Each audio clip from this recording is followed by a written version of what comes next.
Black teen humiliated at boarding gate. 15 minutes later. The airline begs for forgiveness. Step aside.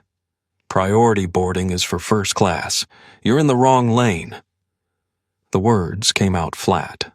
Bored. The tone of someone who had said the same thing 1,000 times and had never once been corrected. Donna Marsh did not look up from her podium when she said it. She did not need to. She had already made her assessment from 20 feet away the moment she watched the teenager in the faded hoodie stand up from his seat and shoulder his canvas backpack. She had already decided. The words were just the formality. They were not whispered. They were not apologetic. They landed in the half-lit air of Gate B14, the way a verdict lands, with the flat, unquestioned authority of someone who had spent 27 years deciding who belonged in this lane and who did not. There was no hesitation in them. There was no doubt. There was only the practiced certainty of a woman who had built her entire professional identity around the ability to read a passenger in 3 seconds and be right. She was not right tonight. What Donna Marsh did not know, could not have imagined standing behind that podium in her Navy GTA uniform with her burgundy lipstick and her lacquered hair, was that the teenager she had just dismissed was the only person on Earth capable of preventing her airline from collapsing. That the worn canvas backpack she had already decided contained nothing of value held a hard drive worth $4.2 billion. That the boy she had just told to step aside was the reason there was still an airline for her to work for, and in 14 minutes that airline would be on the phone begging him to stay. Before we get into what happened next, where are you watching from tonight? Drop your city in the comments below. And if this is the kind of story that stops you, cold hit subscribe right now. Because what is about to unfold at Gate B14 at John F. Kennedy International Airport is going to stay with you. I promise you that. It was 10:47 in the evening. Terminal 4 was doing what airports do at that hour, running on fluorescent light and low-level anxiety full of people who were either exhausted or pretending not to be. Gate B14 sat at the far end of the international concourse, and through its floor-to-ceiling windows, the massive silhouette of a Boeing 777 sat waiting on the tarmac. The aircraft was Flight 882, Global Transcontinental Airlines flagship route to London Heathrow.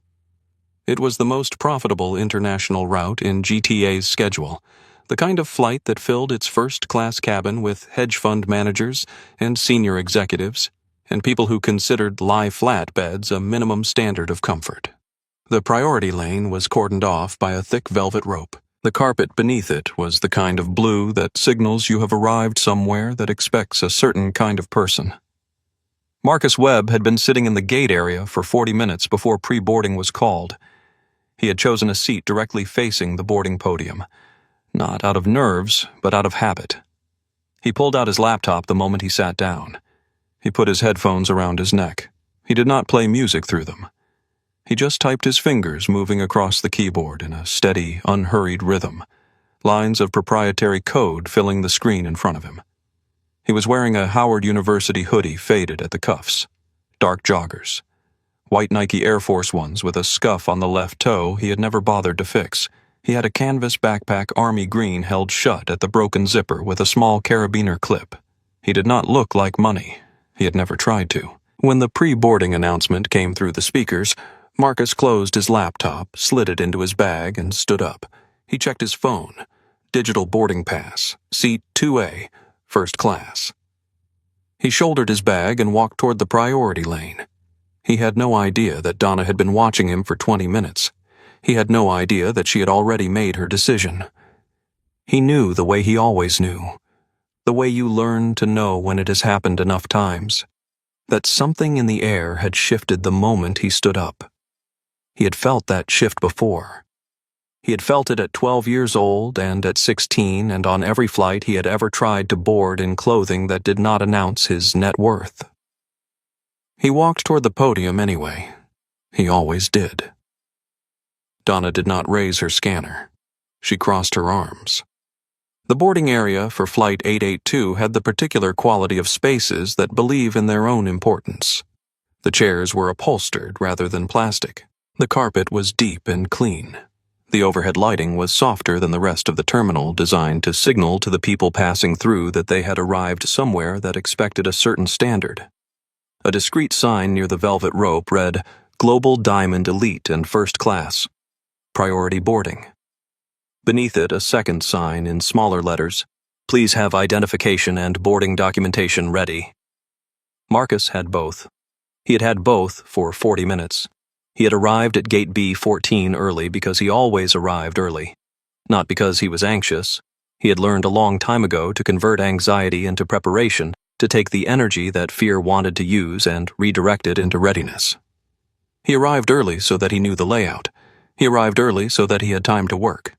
He arrived early because he understood in a way that had been taught to him without words that he could not afford the margin for error that other people took for granted. He had spent the 40 minutes before boarding doing what he always did when he was not sleeping or eating or talking to someone he trusted. He worked. The code on his screen was the 6th iteration of a load-balancing algorithm that would, once integrated into GTA's back-end infrastructure, reduce the airline's scheduling conflict rate by an estimated 63%. He had been building it for 11 months. The version currently on his screen was the one he was satisfied with. He did not use the word finished about anything he built. He used satisfied. There was a difference. His company was called Apex Route. He had co-founded it at 17 with his college roommate, a systems engineer named Daniel Park, in a dorm room at Stanford University. He had dropped out 6 months later, not because he was failing, but because staying would have slowed him down. Apex Route had spent the past 3 years building predictive aviation software so precise that 2 of the industry's largest maintenance companies had already integrated it into their scheduling operations. The algorithm currently on Marcus's laptop was the flagship product, a system capable of routing, predicting, and resolving logistical failures in real time, across a network the size of a major international airline. GTA needed it desperately. Global transcontinental airlines had been bleeding money for 4 years. A cascading series of infrastructure failures, lost baggage systems, scheduling conflicts, outdated routing software that buckled under peak load, had combined to produce the worst financial stretch in the airline's 40-year history. Their stock price had dropped 31% in 18 months. 3 board members had resigned. The airline's debt-to-revenue ratio was the kind of number that made institutional investors quietly begin making other arrangements. The only thing standing between GTA and a bankruptcy filing was the acquisition of Apex Route's predictive software, specifically the encryption keys on the hard drive currently zipped inside Marcus's army green backpack, tucked between his laptop and a spare charging cable, and a paperback copy of a mathematics textbook he had been reading for the 4th time. Without those keys, the software could not be integrated. Without the integration, the deal could not close. Without the deal, GTA's board had given the airline 6 months before the first creditors began filing. Arthur Nolan, GTA's CEO, had been awake for 36 hours. His assistant had texted Marcus at 7:14 p.m.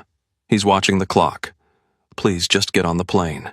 Marcus had read the text, put his phone face down on his laptop, and gone back to the 6th iteration of the load-balancing algorithm. He was not nervous about the deal. The deal was settled. What made him quiet tonight, quieter than usual, which was saying something, was the particular exhaustion of a young man who knew exactly what was about to happen and had not yet found a way to make it not happen. He had been through enough boarding gates to know the calculation that certain people made when they looked at him. He understood the taxonomy. He understood that his hoodie and his age and his face produced a specific kind of arithmetic in certain minds, and that the result of that arithmetic was always the same wrong lane, wrong place, wrong person. He understood it. He had stopped being surprised by it. He had not stopped being tired by it. When the pre-boarding announcement came through, he closed his laptop and stood up. He checked his phone. Seat 2A, first class. First, Diamond Elite. He had earned the Diamond Elite status by flying more than 150,000 miles in 12 months, mostly between San Francisco, New York, and London, flying to meetings that most 19-year-olds did not attend. He had the status the same way he had everything else, by accumulating the specific, verifiable, undeniable evidence of it. He walked to the priority lane. Behind the podium stood Donna Marsh, and beside her, slightly to the left, stood Sophia Reyes. Sophia had been at GTA for 8 months. She was 26, sharp, detail-oriented, and constitutionally incapable of letting an error go unaddressed. She had spent most of her 8 months quietly horrified by certain patterns she observed at Gate B14. Patterns she did not yet have the tenure or the standing to confront directly. She had learned to read Donna's energy the way you learn to read weather. Not because you can stop it, but because knowing what is coming gives you time to decide what to do when it arrives. She had been watching Marcus since he sat down. She had noticed the Diamond Elite priority seating he had chosen. She had noticed the calm, focused way he worked, entirely unbothered by the ambient noise of the terminal. She had pulled up the passenger manifest on her tablet 40 minutes ago, not for any official reason, just because something in her wanted to confirm what she suspected. Marcus Webb, Seat 2A, First Class, Diamond Elite. Booking notation, Executive Clearance. Nolan Portal. She had looked at Donna, who was watching Marcus from behind the podium with the expression of someone who had already drawn a conclusion and was waiting for the conversation to confirm it. Sophia had taken a breath. She had said quietly, "The young man in the priority seating, he's Diamond Elite. The booking has an executive notation." Donna had looked at her with the patient, slightly tired smile of someone explaining something obvious. "Sophia, I've been doing this since before you were born. Trust the instinct." Sophia had opened her mouth. Donna had turned back to the microphone. The pre-boarding announcement had begun, and the moment had closed like a door. Now Marcus was at the podium. He held out his phone. The QR code glowed on the screen, the timestamp ticking in the corner, the seat number clearly visible to anyone who looked 2A. First Class. GTA Flight 882. Donna did not raise her scanner. She crossed her arms. She looked at Marcus with the expression of someone who was doing him a favor by explaining the obvious. "I think there's been a confusion, sweetheart," she said. "Economy boards after first class. You'll want to head back and wait until your zone is called." Marcus did not answer immediately. He looked at her for 1 full second, the kind of look that takes in everything and reveals nothing. Then he said in a voice that was entirely, almost unnervingly calm, "I'm in the right place. Seat 2A. You can scan it." He pushed the phone forward an inch across the counter. He did not snatch it back. He left it there between them, the screen still glowing the timestamp, still moving the evidence, still entirely present. Donna looked at the phone. She looked at Marcus. She picked up the phone with 2 fingers, the way you pick up something you are not sure is clean, and held it at an angle, studying the screen with narrowed eyes. "This looks like a screenshot to me," she said loudly enough for the first several passengers behind Marcus to hear. "The gate system doesn't accept screenshots." Sophia, at the side of the podium, did not move, but her hand tightened slightly on the edge of her tablet. Donna Marsh had started at Global Transcontinental Airlines at the age of 25 as a check-in clerk at a regional hub in Charlotte, North Carolina. She had been good at it immediately. She was organized, precise, and possessed of a memory that retained passenger preferences and terminal logistics, with the kind of accuracy that impressed her supervisors and annoyed her colleagues. She had worked her way up through 7 different roles in 6 different cities over 27 years and had arrived at Gate B14, Terminal 4 JFK Flagship International Route, 3 years ago. It was the crown of her career, the most prestigious boarding gate in the terminal. She had waited 24 years for it. She wore her GTA uniform the way certain people wear a uniform as the most important thing they own. The navy blazer was always pressed. The silk neck scarf, GTA branded the same one she had been given at a company recognition ceremony 8 years ago, was always tied in the same knot. The burgundy lipstick was always precisely applied. She arrived at the gate 30 minutes before her shift began, and she left 30 minutes after it ended.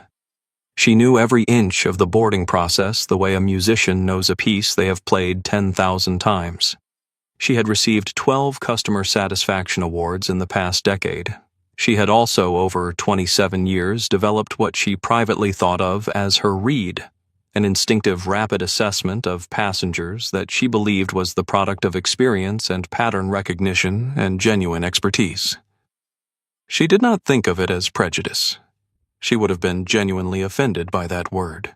She thought of it as efficiency. The premium cabins she managed were full of a specific kind of person, and she had learned to identify that person quickly. Tailored clothing, certain luggage brands, a particular way of moving through the terminal, not hurried, not hesitant, just the settled ease of someone who had done this many times and expected it to go smoothly. In 27 years, Donna had flagged 3 actual fraud attempts at her gate. 3. She had elevated these 3 moments into the foundation of her professional mythology. Every suspicion she acted on was in her mind a direct extension of those 3 moments. She was protecting her airline. She was protecting her gate. She was doing what 27 years of experience had taught her to do. She had never once considered that the 3 people she had caught and the hundreds of people she had wrongly flagged existed on a very different moral ledger. Her relationship with Frank Hollister had developed over the 6 years since he became Terminal 4's shift manager. Frank was 51, broad-shouldered, possessed of a manner that had once been authority, and had slowly, through years of unchallenged small decisions, become something closer to certainty. He and Donna had built a professional partnership based on mutual reinforcement. When Donna flagged a passenger, Frank backed her. He did not ask questions. He did not review her reasoning. He had learned over 6 years that backing Donna was easier than not backing Donna, and that nothing had ever gone wrong enough to make him reconsider the arrangement. Neither of them had ever been seriously challenged. Not once in 27 years for Donna. Not once in 6 years for Frank. The combination of that unchallenged record and the authority their roles provided had produced in both of them the absolute conviction that their judgment was sound. It had also produced something else, something neither of them would have named or recognized: a complete inability to update that judgment in the face of contradictory information. When Donna's terminal had beeped green on Marcus's boarding pass, when the screen had displayed his name, his seat, his elite status in clear, unambiguous letters, she had experienced it not as information, but as an obstacle, something to work around. Her assessment had already been made. The system's confirmation was simply wrong. This is not uncommon. It is, in fact, one of the most ordinary and most dangerous things a person can do. Decide first, then manage the evidence accordingly. Earlier that evening, 40 minutes before Marcus approached the podium, Donna had watched him settle into the priority seating. She had watched his hoodie, his joggers, his worn sneakers, his age, his face. She had watched him open a laptop she could not see the screen of and type with a focus and fluency that might, to a different kind of observer, have suggested someone doing serious work. To Donna, it suggested someone trying to look like they belonged somewhere they didn't.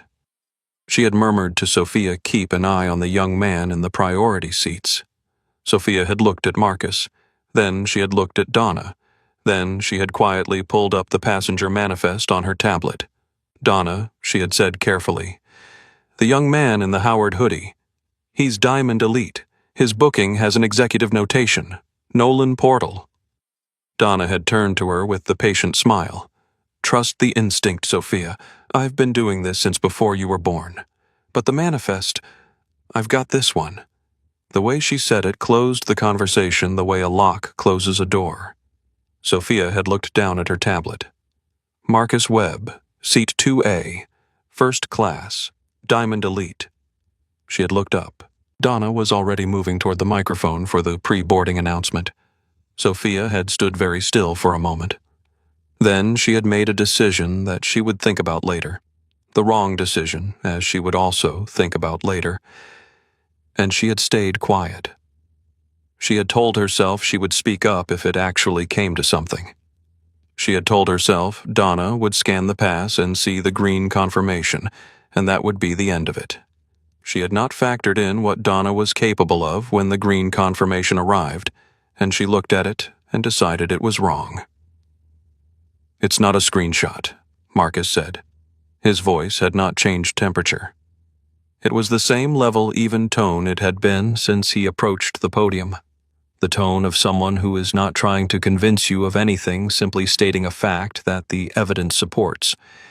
You can see the timestamp moving in the corner. "It's the live GTA app. Just scan it." Donna looked at the phone in her two-fingered grip. The timestamp was in fact moving. The QR code was active. The seat number, 2A First Class, was plainly visible to anyone who looked at it directly. She looked at it directly. Then she set it down on the counter slowly and reached for her barcode scanner. The passengers behind Marcus had grown quiet.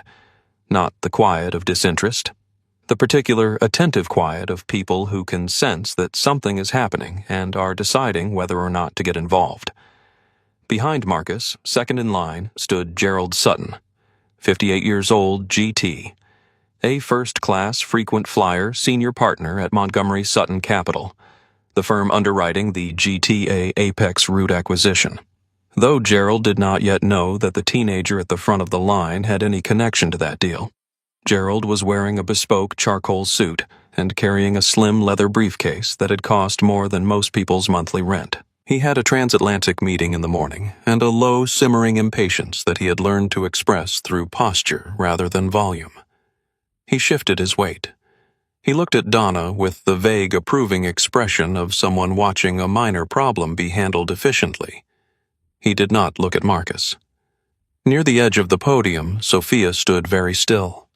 She had pulled up the passenger manifest on her tablet again, not because she needed to confirm what she already knew, but because she needed to have it ready. Her hand was at her side. She watched Donna raise the barcode scanner. The red laser swept across Marcus's QR code. The terminal emitted a clear, cheerful beep. The screen resolved Webby Marcus. Seat 2A. First Class. Diamond Elite. Clear to board. The letters were green. The message was unambiguous. The system had spoken in the clearest possible language. There was at this moment no reasonable professional path forward, except to hand Marcus his phone, say, "Welcome aboard," and step aside. Donna looked at the screen for 2 full seconds. Something moved across her face. Not doubt exactly, more like the micro-expression of a person whose internal narrative has just encountered a speed bump and is calculating how to get around it rather than stop. She tapped a sequence of keys. "I'm getting a system flag," she said. Her voice had not changed. It still carried the professional, measured certainty of someone managing a routine complication. Could be a duplicated PNR. Happens with corporate bookings sometimes. "I'm going to need to see your physical passport and the credit card used to purchase the ticket." She said it loudly enough for Gerald Sutton to hear, loudly enough for the 4 passengers behind Gerald to hear, not shouting, just the practiced carrying projection of someone who had spent 27 years making announcements in large, echoing spaces. Marcus looked at her. Then he reached into his jacket pocket and produced his passport. Dark blue American, well worn at the corners. He set it on the counter with the same deliberate calm he had used for everything else. "The ticket is a corporate booking. My company purchased it through GTA's executive portal. I don't travel with the company card." "Ah," said Donna. The single syllable carried an entire verdict. She picked up the passport with 2 fingers, studied it briefly, set it back down on the counter. Then she turned, not toward Marcus, but toward the passengers behind him, a slight pivot that was entirely deliberate, that invited the cue into the conversation she was having. "This is exactly the kind of situation I was concerned about," she said to the general air. "Corporate booking no card system anomaly. It happens more than people realize. Folks, I do apologize for the holdup. We're just resolving a potential security issue at the front of the line." 2 phones rose in the crowd, not dramatically, Small, subtle movements the unconscious reach for a device when something feels wrong enough to document. Gerald shifted his weight again this time, with the satisfied expression of someone whose impatience is being validated by the sight of a competent professional handling a problem. He had not looked at Marcus directly in 30 seconds. Sophia moved. 2 steps toward the podium, her tablet in her hand, the manifest clearly visible on the screen. Donna, I can pull up the full passenger record right now. The booking notation shows executive clearance through the... Sophia. Donna's voice cut across without raising. I need you on the secondary scanner, please. Thank you. The thank you was a door. Sophia stopped. She looked at Marcus, and Marcus, without any particular expression, looked back at her. Something moved between them in that look, brief and wordless. Sophia took 1 step back. She did not go to the secondary scanner. She stood where she was, tablet against her chest, and watched. Marcus looked at Donna's name tag. Then he looked at Donna. Donna, he said. His voice, if anything, had gotten quieter. Not smaller. Quieter the way a person's voice gets when they are choosing each word with specific care. Look at the corporate locator code at the bottom of your screen. The last 5 characters. They read NOLAN. That is Arthur Nolan's office, the CEO of this airline. His office booked this seat through the executive portal. I am asking you to call it in before you make a decision that cannot be undone. I'm telling you this because I do not want to watch you lose your job tonight. There was a pause, a real one, long enough for the ambient noise of the terminal to fill the space. The distant announcement of a departure, the hum of a cleaning cart somewhere down the concourse, the faint sound of Gerald's expensive shoe on the carpet. Then Donna let out a short, genuine laugh. Not cruel. Something almost worse than cruel, authentically amused. The laugh of someone who has heard every story and knows exactly which category this one belongs to. Arthur Nolan, she said. The CEO of Global Transcontinental Airlines personally booked a first-class ticket for a teenager in a hoodie. She shook her head slightly. I'll give you points for creativity. I genuinely will. She turned back to her terminal. Her fingers moved across the keyboard. The green screen on her display shifted, went red. Passenger offloaded. Ticket void. She slid the passport back across the counter. It hit the edge. It fell. It landed on the floor between the podium and the velvet rope, and the sound it made, a small flat slap against the carpet, was somehow the loudest thing that had happened in the last 5 minutes. Marcus looked at it on the floor. He bent down. He picked it up. Slowly. He straightened. He held it in his hand for a moment. He looked at Donna. His voice when he spoke was exactly the same temperature it had been at the beginning of the conversation. Not warmer, not colder, the same. I need to speak to your manager, he said. Right now. Donna was already reaching for the desk phone. She did not look at him when she picked up the receiver. Her voice into it was crisp, unhurried, carrying the mild satisfaction of someone who has correctly identified a problem and is now routing it through the appropriate channels. Frank, she said, can you come to B14? We have a situation. Frank Hollister came down the concourse the way men who have never been seriously wrong tend to move like the outcome was already determined, and the walk was just the formality of arriving at it. He did not hurry. He did not need to. He covered the distance from the terminal operations office to gate B14 in 2 minutes and 12 seconds, flanked by 2 security contractors, and he had already constructed his understanding of the situation from Donna's 12-second phone summary before he turned the corner. He was 51.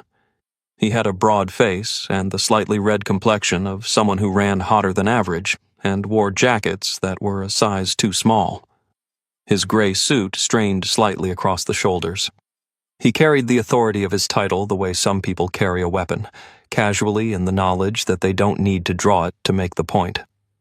He did not look at Marcus first. He looked at Donna, and he nodded. The nod said, I've got you. Tell me what you need. Tell me. He had been giving Donna that nod for 6 years. It had never once cost him anything. Then he turned to take in the situation, and his gaze swept across Marcus. The hoodie, the joggers, the worn sneakers, the young face, the canvas backpack, and settled into the expression of a man whose internal narrative has just been confirmed. He exhaled lightly through his nose. He said, "What's the problem here, bud?" He used the word without thinking about it. Donna gave him her version. She kept it clean and efficient. A young man attempting to board with what appeared to be a fabricated first-class boarding pass, claiming a corporate booking without the ability to produce the purchasing card, becoming difficult when questioned, requiring the ticket to be voided as a security precaution. She delivered it with the measured confidence of a professional presenting a solved problem to a superior. Frank listened with his arms crossed and his chin slightly raised. He nodded twice. Then he turned to Marcus and he stepped forward. Not aggressively, but deliberately closing the distance by about a foot more than was necessary for a conversation. "Look, son," he said. His voice was the voice of someone doing you a courtesy by explaining reality to you. "I don't know what kind of game you think you're running here, but this is a federal sterile zone. Donna voided that ticket, which means your status in this terminal just changed. You are now an unauthorized individual. You have about 30 seconds to turn around and walk out before I make a call that ruins your evening a lot more than missing this flight." He let that sit for a moment. Then he looked at the growing crowd with the mild managing expression of a man who was simply restoring order. "Sorry for the holdup, folks. We'll have the lane cleared in just a minute." Gerald Sutton, still second in line, gave a small, approving nod. Marcus looked at Frank. He did not look away. He did not shift his weight or adjust his grip on his backpack or change anything about his posture. He simply looked at the man in front of him the way you look at something you have already calculated and found to be exactly what you expected. When he spoke, he did not speak quietly to Frank. He spoke at the natural, clear volume of someone who understands that what they are saying is intended for more ears than one. "My name is Marcus Webb," he said. "I am the co-founder of Apex Route. GTA's CEO. Arthur Nolan booked this seat through the executive portal. The PNR locator code on your terminal ends in NOLAN. I am asking you to pull up that record. Not overwrite it, just look at it. Before you make a decision you cannot reverse. I am telling you this once frank because I do not want to watch you lose your job tonight. Pull up the record." The terminal was quiet in a way it had not been 5 minutes ago. Not silent. Airports are never silent. But the particular quiet of a crowd that has stopped making its own noise to listen to someone else's. Frank's response was a short, loud laugh. Performative. He aimed it at the audience the way a comedian aims a punchline. Not to Marcus, but past Marcus, to the assembled first-class passengers who were watching this be resolved. Arthur Nolan called him personally, Frank said with the cheerful disbelief of a man sharing an absurd joke. A teenager in sweatpants. The CEO booked the seat himself. "That's beautiful, son. I genuinely appreciate the creativity." He turned to the security contractors. "Kincaid, let's get him moved to the outer terminal. We've got a flight to board." The contractor, a large man professional moving with the careful efficiency of someone who did this for a living, stepped forward and put his hand on Marcus's arm. Not roughly, just firmly, the hand of institutional authority making its point. Marcus pulled his arm free. "Clean, sharp, immediate." He turned to look at the contractor and he said in a voice that was not loud and was not soft, "Don't touch me." The contractor stopped. He looked at Frank. His hand was hovering in the space Marcus's arm had occupied half a second ago, and he was looking at Frank the way people look at supervisors when they need confirmation that the order they just received was correct. Frank's jaw tightened. He said, "Kincaid." Marcus turned back to Frank. Around them in the boarding area, at least 15 passengers were watching. 3 phones were raised, not held up exactly, but angled. The small documenting gesture of people who sense they are witnessing something that will matter.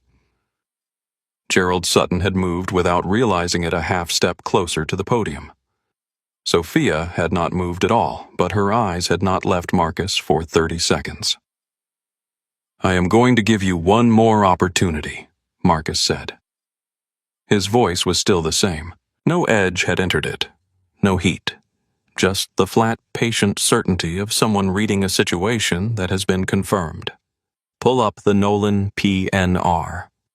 You have 2 minutes before this becomes something that none of us can manage." Frank looked at him for a long moment. Something flickered in Frank's expression. Not doubt, not exactly, more like the ghost of a question that arrived and was immediately suppressed by 27 years of never needing to revise a first assessment. He said, "Kincaid." 60 seconds. Marcus looked at Frank for one more beat. The look of a man who has been told something he already knew and has now adjusted his plans accordingly. He nodded once, to himself, not to Frank. Then he turned. He walked to a leather chair directly in front of the boarding podium, sat down, unzipped his backpack, and removed his laptop. He opened it. He began to type. The casual, complete return to work. The way he simply disengaged from the confrontation and went back to being a person with things to accomplish. Sent a ripple through the watching crowd that was harder to name than anger or surprise. It was closer to recognition. The recognition of someone who has seen this kind of patience before, or who understands somewhere below the surface of the moment exactly how expensive that kind of patience is to maintain. Frank marched toward him. His face was flushed. "Hey, I gave you a direction." "Kincaid." Marcus did not look up from his screen. His voice carried easily across the quiet. "You might want to wait on that." Frank stopped. He stopped because something had changed in the air of gate B14. He could feel it before he identified it. He turned toward the boarding podium. Donna's head had turned. Her hand, which had been moving toward her terminal keyboard, had stilled. Her eyes were fixed on the desk phone. The desk phone was ringing. Not the standard electronic chirp of an internal call. Something different. Something none of them had heard in this terminal in 5 years. The emergency override line, the line hardwired directly to GTA's Global Corporate Operations Center, bypassing every layer of middle management, was ringing, and the red light above it was flashing with the insistent, urgent pulse of something that would not stop until someone picked it up. Frank stared at the flashing light. He had been shift manager at Terminal 4 for 6 years. He had heard that phone ring twice. Once during a runway fire. Once during a bomb threat. Donna reached for it slowly, the way you reach for something you are not certain you want to touch. She lifted the receiver. Her voice for the first time that evening was small. "Gate B14. Donna speaking." Marcus heard the phone ring.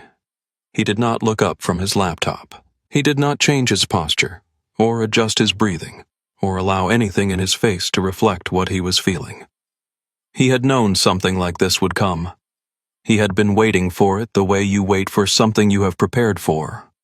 Not with hope exactly, but with the settled, practical readiness of someone who has run the scenario enough times to know the shape of it. He had been running this scenario since he was 12 years old. He was 12 the first time it happened in a way he could name. Before that, there had been other moments. Smaller, less legible, the kind of thing a child absorbs without vocabulary for it. But at 12, at a regional science fair, in a hotel ballroom in Washington, D.C., he understood it for the first time with complete clarity. He had won first place in the software category. His entry was a basic predictive algorithm he had built over 4 months to optimize the bus routes in his neighborhood. A problem he had identified by watching his mother spend 40 minutes on a commute that should have taken 15. He had presented it to 3 judges, answered every question, and received the highest score in his division. The awards ceremony was in the hotel ballroom on the ground floor, and Marcus had arrived in his best clothes, a button-down shirt his grandmother had ironed 3 times that morning, dark slack shoes that had been polished the night before. A white event coordinator in a green lanyard had stopped him at the entrance to the ballroom. She had looked at him with the same expression Donna Marsh would use 7 years later. The expression of someone whose conclusion has already been reached and is simply being communicated efficiently. The youth mentorship session is on the second floor, sweetheart. This level is for the senior division finalists. He had shown her his badge, his name, his division, his score. She had looked at it and said, "Let me just check with someone." She had disappeared. He had waited 11 minutes. He counted them. He counted them because counting was something to do while standing in a hotel lobby in a button-down shirt that his grandmother had ironed, holding a badge that said he had earned the right to be in the room on the other side of the door. When she came back, her apology was approximately 4 words. She stepped aside and moved on to her next task. He walked into the ballroom alone. He shook hands with adults who had not seen him standing outside the door. He accepted his award. He said the right things. He rode home in the back seat of his mother's car and looked out the window and did not tell her what had happened in the lobby because he did not want to watch her face do what he knew her face would do. He counted things after that. He arrived early. He kept records. He prepared. At 16, he was the youngest person in a software engineering summer internship at a mid-sized tech company in Palo Alto. He was also the only black teenager. In his 3rd week, he attended a client strategy meeting as a note-taker. A senior client, white mid-50s, bespoke suit, the kind of casual authority that came from never having waited 11 minutes in a hotel lobby, arrived, looked around the conference table, and said to the company's receptionist with a pleasant, slightly impatient smile, "Can someone let the engineers know we're ready to start?" Marcus was sitting at the table with his laptop open. He had been there for 20 minutes. He took notes for 2 hours. He identified in the course of those 2 hours 4 infrastructure inefficiencies in the client's internal systems that the senior engineers in the room had missed. At the end of the meeting, during the Q&A, he outlined them, clearly, specifically, with the evidence to support each one. The room went quiet in a particular way, the quiet of people recalibrating. The client, as he was leaving, had laughed, actually laughed a generous, surprised sound, and clapped Marcus on the shoulder. "Sharp kid. You should think about going into tech." Marcus had nodded. He had been building Apex Root for 8 months. He understood by 16 that the experience would repeat. He understood that it was not about any particular person, not the event coordinator with the green lanyard, not the client with the bespoke suit, not the various other versions of the same moment he had accumulated by the time he was 19. He understood that it was a pattern embedded into the ordinary operations of ordinary days, reproduced by ordinary people who had never once been required to examine what they were doing. He had stopped being surprised by it. He had not found a way to stop being tired by it. The tiredness was different from anger. Slower, more persistent, the kind of thing that settles in the bones and stays. He carried it the way you carry something you have decided to carry, rather than set down, because setting it down would mean accepting that it was heavier than you were. What he had built in response to 12 years of accumulated evidence was preparation. Meticulous, exhaustive, almost compulsive preparation. He arrived early. He confirmed reservations. He kept records of every booking, every confirmation number, every corporate authorization. He learned the names on the reservations and the names of the people who made them. He made sure that when the moment came, and it always came, he was the most documented person in the room. Tonight he had a valid digital boarding pass that had been scanned and confirmed green. He had a passport. He had the CEO's direct office as the booking source. He had Harrison Vega on speed dial. He had sitting in his backpack a hard drive that the airline standing between him and his flight needed more than they needed anything else in the world. He was 19. He had been preparing for this since he was 12. He heard the desk phone ring. He heard the unfamiliar urgency of it.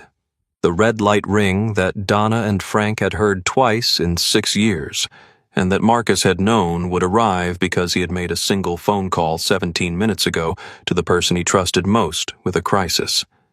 He did not look up from his screen. He typed. He waited. The phone kept ringing. He had been counting. The security contractor, Officer Kincaid, had hesitated for 30 seconds. He was a professional, not GTA staff contracted security, which meant his loyalty was to the terminal's orderly functioning rather than to Frank's ego. He was watching Frank's face for a clear, unambiguous directive, because what he was seeing in front of him was not the straightforward, unauthorized access situation he had been called for. What he was seeing was a teenager sitting calmly in a leather chair typing on a laptop while a shift manager stood over him looking less certain by the second. Frank saw Kincaid's hesitation and made the wrong call. Kincaid. Now. Kincaid stepped forward and placed his hand on Marcus's shoulder, not aggressively. Professionally, the firm but controlled contact of institutional authority completing its assigned function. Marcus set his hands flat on his laptop keyboard. He looked at the hand on his shoulder.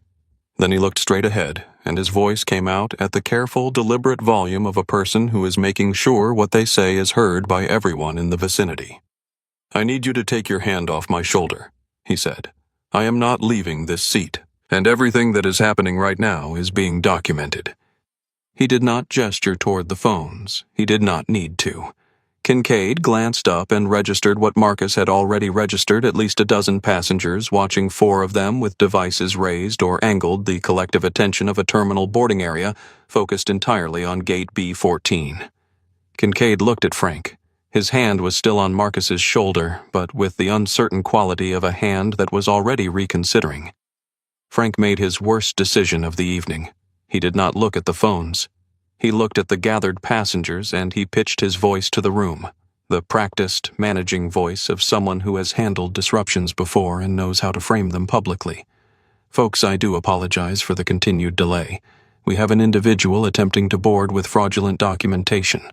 This is a security matter and we are handling it. I want to assure our first-class passengers that we will have you boarded within the next few minutes." He looked at Marcus. "Last chance, son." At the edge of the crowd, Gerald Sutton stepped forward slightly. He said, "Can you just get this sorted? Some of us have international meetings in the morning." He said it to Frank, not to Marcus. He did not look at Marcus when he said it. 2 passengers nearby filmed the moment Gerald spoke. They captured his face, his suit, his complete failure to look at the person he was talking about. Sophia had been standing at the edge of the podium since Donna sent her to the secondary scanner. She had not gone to the secondary scanner. She had stood, and she had watched, and she had held her tablet against her chest, and she had had the internal argument that people have when they know what the right thing is and are trying to calculate what it will cost them. She was 26. She had been at this job for 8 months. She had a lease and a car payment and a mother who asked about her job security every time they talked on the phone. She was also at her core constitutionally incapable of watching a clear wrong proceed unchallenged when she had the information to stop it. She stepped away from the wall.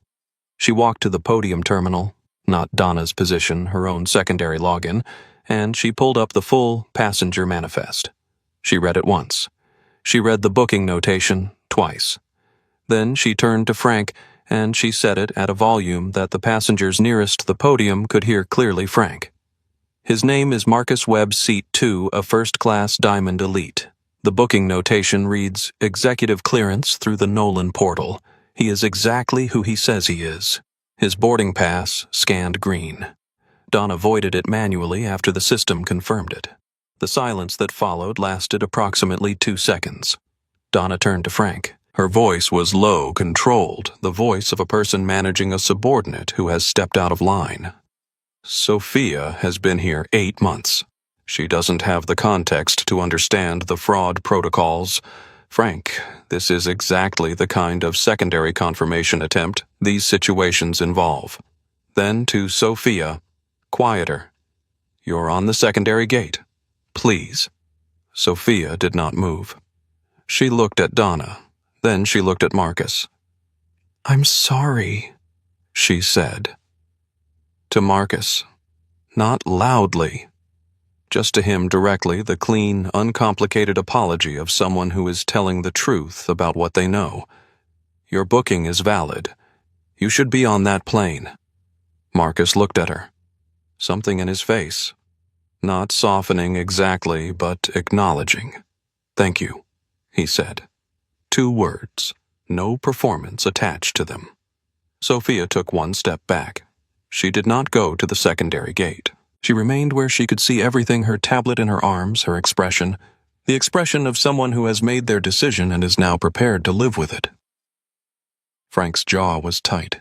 He was aware that the situation had moved past the point where posture and volume could resolve it. He was aware of the phones in the crowd and Sophia's statement and the green confirmation that Donna had manually overridden. He was not yet aware of how comprehensively wrong he was, but something in his body, some animal awareness of shifting terrain, was beginning to register it.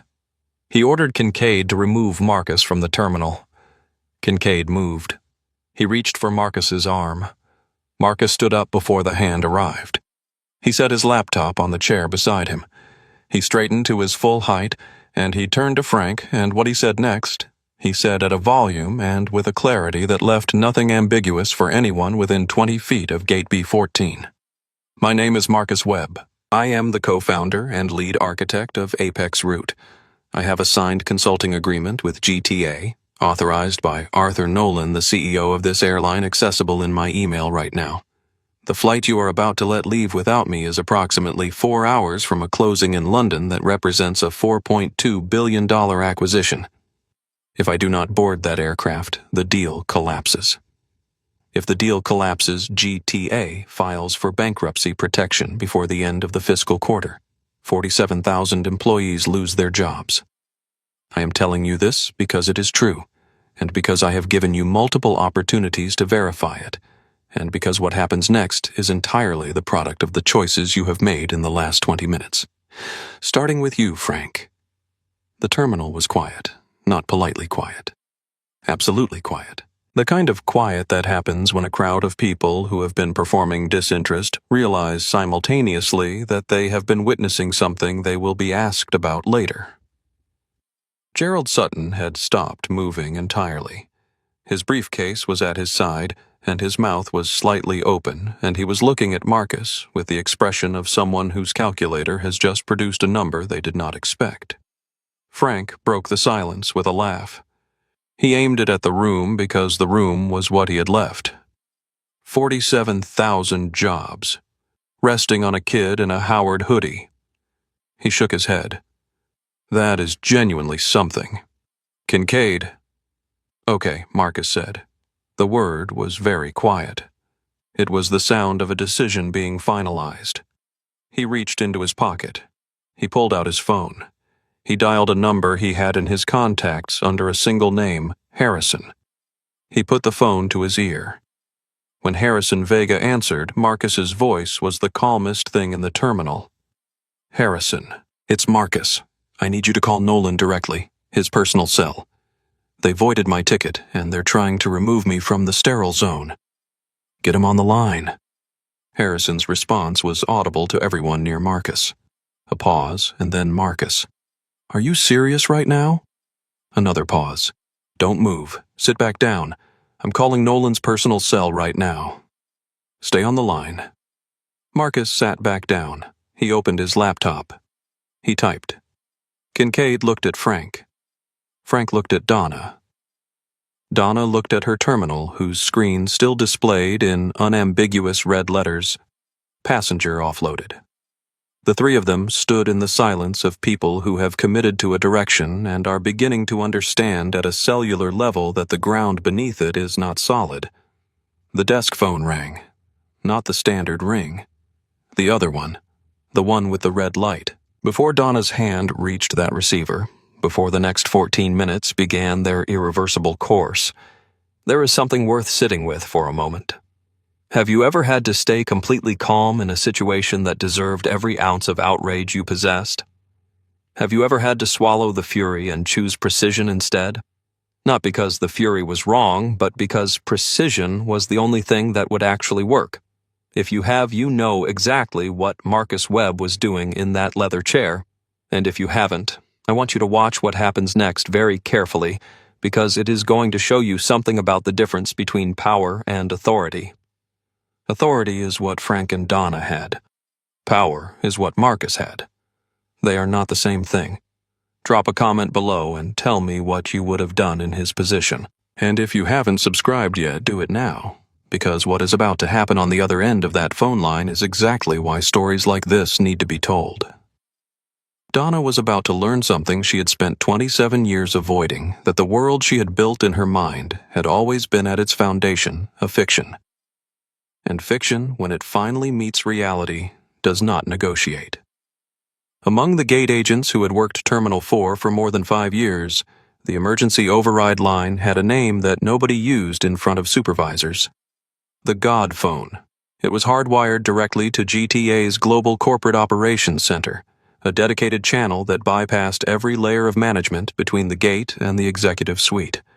It did not ring for scheduling conflicts or minor security incidents or passenger complaints. It rang for the things that could not wait for the ordinary chain of command to process them, the category of events that required someone at the highest level of the organization to know immediately what was happening on the ground. In Terminal 4, it had rung twice in 8 years, once during a runway fire at an adjacent gate, once during a credible bomb threat in the international check-in hall. Both times the agent who answered it had described the experience the same way afterward. It felt like picking up something that weighed more than it should have. Donna had been at Gate B14 for 3 years. She had never heard it ring here. Not once. She picked it up the way you pick up something you are not certain you want to touch. The receiver was in her hand. The terminal was quiet. Behind her, Frank had not moved. Kincaid had taken a full step back from Marcus's chair. Sophia was watching from the edge of the podium. At least 20 passengers were watching from the boarding area phones, lowered attention undivided. Gate B14. Donna speaking. The silence on the other end lasted 2 full seconds, long enough to hear the faint hissing quality of a satellite connection spanning the Atlantic. Then a voice, clipped, British. The voice of a person who had spent 30 years making consequential decisions in large organizations and had arrived through that experience at a particular kind of controlled precision, the precision of someone who is very angry and has decided that the most effective expression of that anger is absolute clarity. Donna Marsh, Employee ID 3814. Am I speaking with the gate agent who voided the executive PNR on passenger Marcus Webb seat? 2A Flight 882. Donna's stomach moved. Not metaphorically. She felt it physically, the internal drop of a body registering something the mind was still processing. Yes, she said. That's me. We had a security concern with the documentation. The system showed a... You had an assumption, the voice said. Flat, not loud. Just final the way a closed door is final. There was no security concern. The ticket was valid. Your own terminal system scanned it and returned a green confirmation. You overrode a confirmed clearance and manually voided an executive-level booking. I want to confirm that that is what occurred. There was a corporate booking without a corresponding card, and Is that what occurred? Donna. A pause. Yes. I need your shift manager on this line. Now. Donna held the receiver out to Frank. Her hand was not entirely steady. Frank had been watching her face change during the conversation, and whatever he had been expecting from this call, it was not what he was reading in her expression now. He took the phone. He straightened. He assumed the posture of a man projecting authority to someone he does not yet know outranks him by approximately 8 levels. Mr. David Ashworth, Executive Vice President, Global Operations, calling from the CEO's suite in London. You are Frank Hollister, Terminal 4 Shift Manager. That's right. Mr. Ashworth, look, I know the emergency line is reserved for serious situations, but I want to assure you that my agent handled this exactly according to protocol. We had a passenger claiming a corporate booking without the... Stop speaking. The 2 words arrived without inflection. Just the complete categorical instruction to cease. Frank stopped. You will listen, Ashworth said. 4 minutes ago, an automated alert flagged a catastrophic manual override of a Level 1 executive PNR in your terminal. The ticket that was voided belongs to Marcus Webb, a name I am going to need you to recognize because, Mr. Webb is the sole architect of the software system that this airline's survival depends on. He is carrying encryption keys without which a $4.2 billion acquisition cannot close. Arthur Nolan has spent the last 36 hours coordinating the London closing. He is now going to speak with you directly. A click. A transfer. Frank's hand tightened on the receiver. The voice that followed was not Ashworth's. It was quieter. Older. The voice of a man in his late 60s who had built an airline over 4 decades and was now at 4 a.m. London time, sitting in a hotel suite in Mayfair, watching the instrument of its rescue be dismantled by a gate agent's assumption. Arthur Nolan did not raise his voice. People who have genuine authority rarely need to. He spoke at the volume of a doctor delivering a diagnosis, measured certain, and leaving no room for alternative interpretations. Frank. Is Marcus Webb still in the terminal? Frank swallowed. Yes, sir. He's in the boarding area. Good. Here is what is going to happen. That aircraft does not move from the gate until Marcus Webb is in seat 2A with a drink in his hand. That is the only acceptable outcome of this conversation. You are going to reinstate his ticket. You are going to walk across that terminal, and you are going to apologize to him. Genuinely, not professionally. And you are going to ask him to board. Do you understand me, Mr. Nolan? When Donna voided the ticket, there's a fraud flag protocol that... Frank. The single word. Quiet as a door closing on a conversation. You have 8 minutes before the crew times out and the flight cannot legally depart. Fix it. The line went dead. Frank lowered the phone. He missed the cradle twice before setting it down. He stood with both hands on the counter, and he did not speak for approximately 5 seconds, which was long enough for Donna watching his face to understand what had happened without being told. What did they say, she said. Her voice had lost its professional quality. It was just a voice now, the voice of someone who needed information. Frank looked at her. He said, You need to reinstate his ticket, right now. We have 8 minutes. Donna turned to her terminal. Her fingers moved quickly. Too quickly, the frantic typing of someone trying to outrun a clock. She entered Marcus's name. His seat number. The original PNR locator. She hit enter. The screen returned a red error box. Error. Passenger profile. Hard band. Fraud alert. Level 3. Manual override disabled. Donna stared at it. She typed again. The same result. She tried the PNR directly. The same result. The Level 3 fraud lock she had triggered when she checked the fraud flag box had closed around Marcus's profile like a vault. It did not respond to standard gate agent credentials. It did not respond to Frank's shift manager override. It required, according to the small text beneath the error message, an IT administration clearance, a service ticket processed through GTA's central IT department. Standard resolution time 6 to 8 hours. The flight left in 7 minutes, Frank Donna said. Her voice had the quality of someone reporting a disaster they have caused. I can't undo it. When I flagged it as a Level 3, it locked. I don't have the clearance to reverse it. It takes hours. Frank looked at the screen. He looked at the clock above the terminal. He looked at Marcus, who was sitting in his leather chair 10 feet away, typing on his laptop, apparently entirely untroubled by the institutional machinery currently failing to resolve the situation he was at the center of.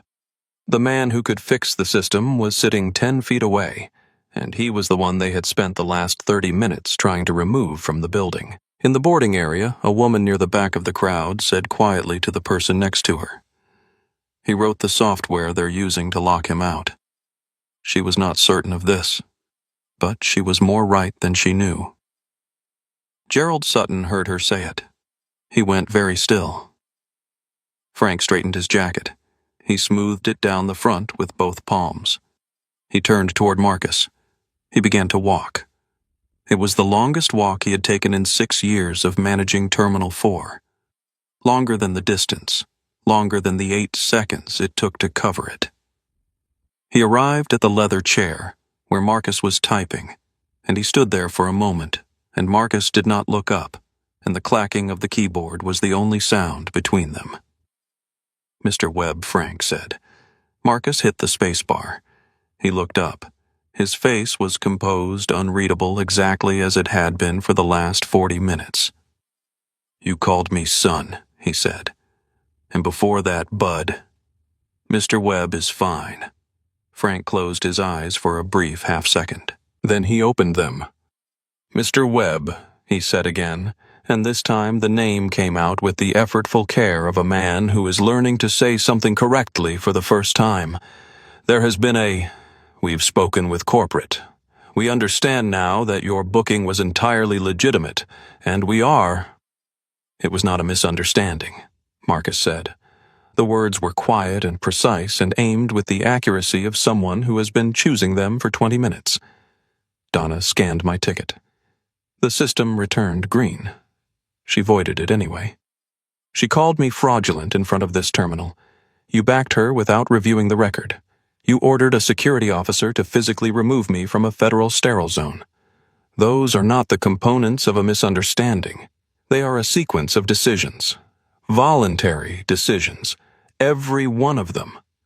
He said it at conversational volume. Every passenger within 15 feet heard every word. Frank had no answer for it. He stood there with the expression of a man who has arrived at the end of a calculation he ran incorrectly, holding the wrong answer, with no mechanism for revising it. Behind Frank, Donna had followed. She stood at the edge of the chair cluster, her hands clasped in front of her posture entirely unlike the posture she had carried for the last 40 minutes. "She said, Mr. Carter, I was following the security," Webb Marcus said without looking at her. Then looking at her, "And the system said Green Donna." She closed her mouth. Frank said, his voice dropping to something close to pleading, "Mr. Webb. The CEO. Arthur Nolan is holding the plane for you. We have maybe 7 minutes before the crew times out. We need you to board. We want to reinstate your ticket, but the system, when Donna flagged it, it triggered a level 3 lock and we can't." "I know what a level 3 lock is," Marcus said. He reached for his phone. He dialed Harrison Vega. He put the phone on speaker. Harrison answered before the second ring. His voice was the voice of a man who had been sitting in an office chair for the past 20 minutes in a state of controlled professional fury. The kind that does not pace or raise its volume but sits absolutely still and waits for the moment it can act. "Marcus, talk to me. The gate terminal is locked on a level 3 fraud flag. Donna Marsh triggered it when she voided my ticket. I need you to relay my terms to Nolan before I use the admin bypass." A half-second pause. "Terms. Okay. Give them to me." Marcus looked at Frank. He looked at Donna. He looked briefly at the gathering of passengers who had not moved from their positions around Gate B14 despite the fact that boarding had not been called in 20 minutes. He spoke clearly at the volume of someone making a public record of a private decision. 1. The acquisition price increases by $50 million. It is logged as a contractual inconvenience adjustment, not a renegotiation. 2. Donna Marsh and Frank Hollister are terminated effective the moment my feet are on the jet bridge. Not suspended, terminated. 3. Sophia Reyes receives a formal written commendation. Her employment review reflects tonight accurately, including the fact that she identified the error and was overruled. 4. GTA commissions. Apex Roots Equity Division to conduct a bias training audit of all North American terminals. GTA funds it. We deliver it. Frank's mouth opened. He said, "Now wait." Marcus looked at him. Just looked at him. The way you look at something you have already accounted for. "You called me son," Marcus said quietly. "You told your security officer to grab me. You stood behind a woman who voided a green confirmation and called me fraudulent in front of a terminal full of witnesses. These are not punishments, Frank. They are consequences. They are the direct proportional results of what you chose to do tonight. I did not assign them to you. You assigned them to yourself." Frank said nothing. Gerald Sutton, who had moved closer to the boarding area during the previous exchange, was standing now at the edge of the cluster of passengers close enough to hear every word of the speaker call. His briefcase was at his feet. He had set it down without noticing. Harrison's voice came through the speaker. "Marcus, I've got Nolan on the other line. He's reading the terms." A pause. 15 seconds, 20. The kind of silence that contains a decision being made. Then Harrison. All 4 terms. Accepted. In writing. He's executing the amendment from London right now. He says, his words, "Tell Marcus I am sorry, and I mean that, and I will spend however long necessary proving it. Unlock the terminal when you're ready." "Thank you, Harrison." Marcus ended the call. He looked at Frank. He looked at Donna. Then he looked at Gerald Sutton, who was standing at the edge of the crowd with an expression that had been changing for the last several minutes, shifting from the vague approving detachment he had worn when he first arrived in line to something harder to categorize, something that looked at its edges like recognition. "Excuse me," Gerald said. He stepped forward. He cleared his throat. He looked at Marcus with the direct, careful attention of someone who is about to do something uncomfortable and knows it needs to be done correctly. "Marcus Webb," he said. "Not a question. Apex route." Marcus looked at him, gave a single, even nod. "Gerald Sutton, Montgomery Sutton Capital." A pause. "My firm is the primary underwriter for the GTA Apex route acquisition." Marcus said nothing. Gerald looked at his shoes briefly. Then he looked up. "I owe you an apology. I made a comment earlier about getting things sorted. I said it to Frank and I said it about you, and I did not look at you when I said it. I want to be direct about what that was. I looked at your clothing and your age, and I decided before I had heard a single word from you what kind of person you were. I was wrong. Not because of who you turned out to be, because of the thing I did before I knew." He said it plainly without performance, the way people say difficult things when they have decided to say them honestly rather than strategically. Marcus looked at him for a long moment. Then he said, "I know what you said. I heard it." He let that land. "The problem is not that you didn't know who I was, Gerald. The problem is that not knowing should not have been the prerequisite for basic respect. Finding out that my algorithm pays your firm's dividends does not fix the calculation you made when you saw me in this lane. It just changes the consequence of it." Gerald held his gaze. He did not look away. He nodded once slowly, the nod of a man absorbing something that is going to stay with him. "You're right," he said. That was all. He did not ask for forgiveness. He did not offer his business card. Behind Marcus, someone in the crowd, an older man in a gray jacket who had been watching the entire sequence from the 3rd row of the boarding area, said audibly, "Someone needed to say that." A woman nearby murmured agreement.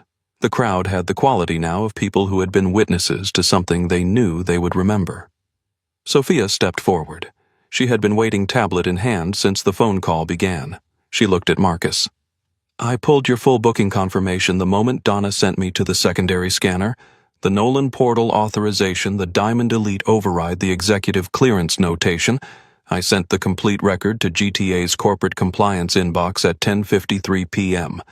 There is a time-stamped submission on file." She looked at him steadily. "I should have said it louder the first time." Marcus looked at her. Something in his face.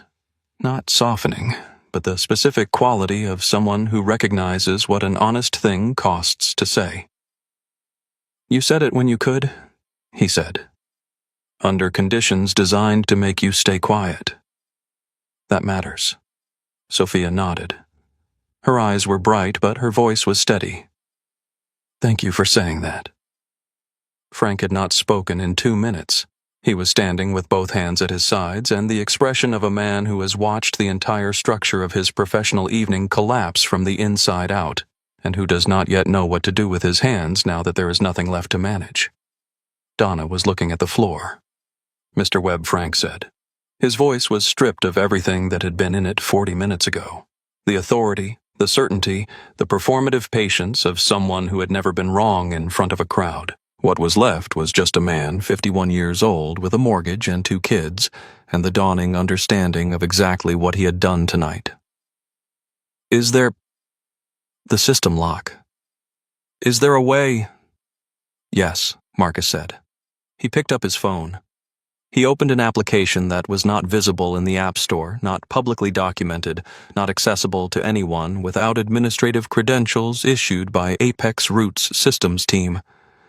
He navigated 3 menus. He looked at Frank. Step back from the terminal. Frank stepped back. Marcus tapped 3 buttons on the administrator application. The gate terminal at gate B14, 10 feet away behind the podium where Donna was standing, emitted a soft, clear chime, the sound of something resolving.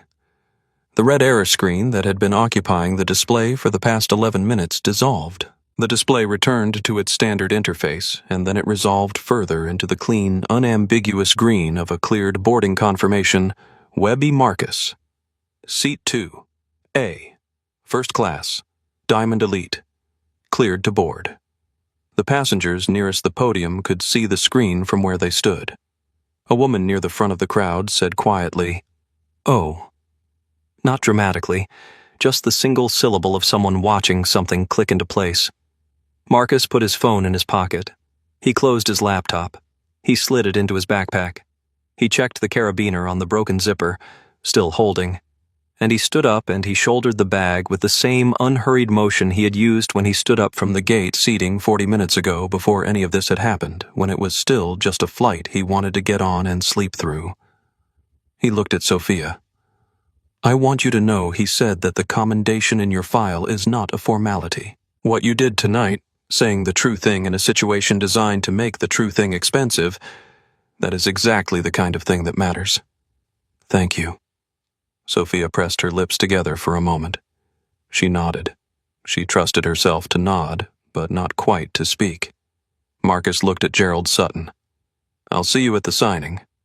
Not warmly, not coldly. The flat, factual statement of a professional addressing a colleague across a table of shared business. Gerald nodded. He was not the same man he had been when he got in line 40 minutes ago, and they both knew it, and neither of them needed to say so. Marcus did not look at Frank. He did not look at Donna. He walked to the boarding podium. He held up his phone. The scanner read the QR code. The terminal emitted its cheerful single-note confirmation beep. The screen updated boarding. Flight 882, Seat 2A. Welcome, Mr. Webb. He walked through. The jet bridge carpet was deep blue, slightly worn in the center strip where thousands of feet had passed. The angle of descent was gradual, the walls close enough on either side to make the passage feel private. The noise of the terminal fell away behind him. Ahead, the hum of the aircraft. Deep, steady, mechanical, the sound of a machine prepared to do what it was built to do. Behind him, in Gate B14, the silence lasted for approximately 4 seconds. Then one person clapped, slowly, deliberately. Not the automatic applause of a crowd doing what crowds do, but the considered intentional sound of one person deciding to mark something. Then a second person. Then several more, until the sound filled the boarding area with the steady, purposeful rhythm of people who had witnessed something that needed witnessing and wanted to say so. Marcus did not hear it. He had turned the corner of the jet bridge. He was already on his way to the aircraft door where Carmen Fuentes was waiting. Carmen had been briefed 3 minutes ago by a direct call from GTA's Director of Customer Relations, who had been patched through from Arthur Nolan's suite in London. She had also, in the 3 minutes since that call, been watching the last 30 seconds of Owen Park's live stream on her phone. Owen was a Korean-American travel writer who had been sitting in the premium boarding area since the confrontation began filming, with the calm, documenting eye of a person who understood that what he was watching was not just a gate dispute. Carmen put her phone away. She straightened her uniform. She stood at the aircraft door. When the Howard hoodie came around the bend, she stepped aside, and her voice was the voice of someone who meant every word of what they were about to say. "Mr. Webb, welcome aboard Flight 882. We are very glad you're here. No apology by proxy." No institutional compensation disguised as hospitality, just a genuine statement from one person to another. "Thank you, Carmen," Marcus said. "It's been a long night. I just need some quiet." "Of course," she said. "Seat 2A is ready. I'll close the privacy screen the moment you'd like." He stepped through the door and into the first-class cabin. Seat 2A was everything that had been promised on the boarding pass: hand-stitched leather, warm amber lighting a clean cotton pillow at the headrest. He tossed his backpack, the canvas bag with the carabiner and the broken zipper and the $4.2 billion hard drive, onto the plush ottoman. He sat down. He pulled his knees up slightly. He leaned back against the headrest. Carmen appeared with a glass of sparkling water, a wedge of lime balanced on the rim. She set it on the tray table. She looked at him. The quiet look of someone who wants to say more but understands that what is needed right now is its opposite. She reached up and closed the privacy screen. The ambient noise of the cabin reduced to a hum. Outside the oval window, the lights of JFK spread across the dark ground. Marcus looked at them for a moment. Then he looked at the ceiling of his suite. Then he closed his eyes. He did not think about Donna or Frank or Gerald or the God phone or the red error screen or the 11 minutes he had counted at a hotel ballroom at the age of 12. He thought about the 6th iteration of the load-balancing algorithm and whether the prediction model needed another testing cycle before they could deploy to GTA's 2nd regional hub. He was asleep before the aircraft pushed back from the gate. Gerald Sutton boarded 8 minutes after Marcus as part of the general first-class flow that resumed once the gate terminal cleared and Carmen confirmed the aircraft was ready. He walked the jet bridge with his slim briefcase and his charcoal suit and the particular silence of a man who is processing something he would rather not be processing. He found his seat. 3A, directly behind Marcus's suite. He stowed his briefcase. He sat down. He looked at the closed privacy screen of seat 2A, and he sat with it for a moment. The closed screen, the fact of it, the specific thing it communicated about the person who had asked for it. He reached into his jacket pocket. His fingers found the small stack of embossed business cards he carried everywhere. Cream cardstock, his name in raised letters, the Montgomery Sutton Capital logo in the upper left corner. He had shaken hands with 700 people in the past 2 years and given one of these cards to each of them. He had never once considered whether the card was welcome. He thought about sliding one through the gap at the bottom of the privacy screen. He thought about the script. "Marcus, I just wanted to formally introduce myself. I think we got off on the wrong foot." The professional phrasing that would reframe the evening as a miscommunication and allow both of them to move forward on transactional terms. He put the card back in his pocket. It was not a large gesture. It was just a man deciding not to do the convenient thing and acknowledging privately why. He looked out his window as the last of the premium passengers filed past. He saw in the forward section of the boarding flow Owen Park settling into his seat 2 rows back, still holding his phone with the particular carefulness of someone who has been documenting something important. Their eyes met briefly.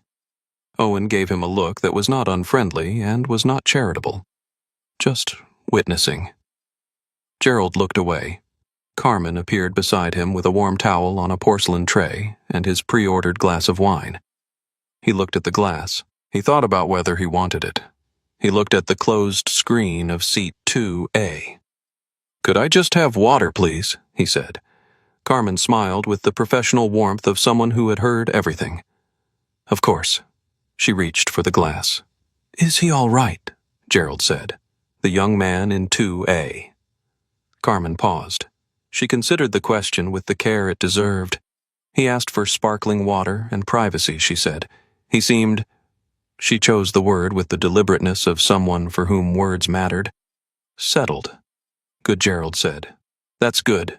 He looked out the window as the aircraft began its slow, heavy push back from the gate. The lights of JFK shifted and organized themselves as the aircraft found its angle.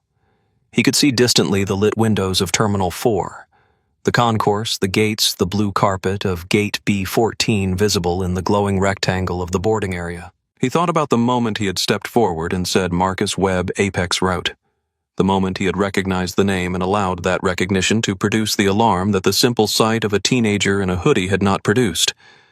He turned this over carefully. He did not look away from it. He had gone forward to help. But the thing that had moved him was not the injustice. It was the calculation. He had recognized financial exposure and moved toward it. The injustice had been visible for 30 minutes before that moment, visible to him standing second in line watching Donna handle a teenager with the practiced contempt of someone who had done this before and expected no consequences. He had seen it. He had felt the vague discomfort of it. He had shifted his weight. He had not said anything. And then he had learned the name and the discomfort had become urgency. He sat with this understanding for the duration of the pushback. He did not try to excuse it or minimize it or reframe it as something more flattering. He just held it the way you hold something uncomfortable when you have decided that the discomfort is information you need to keep.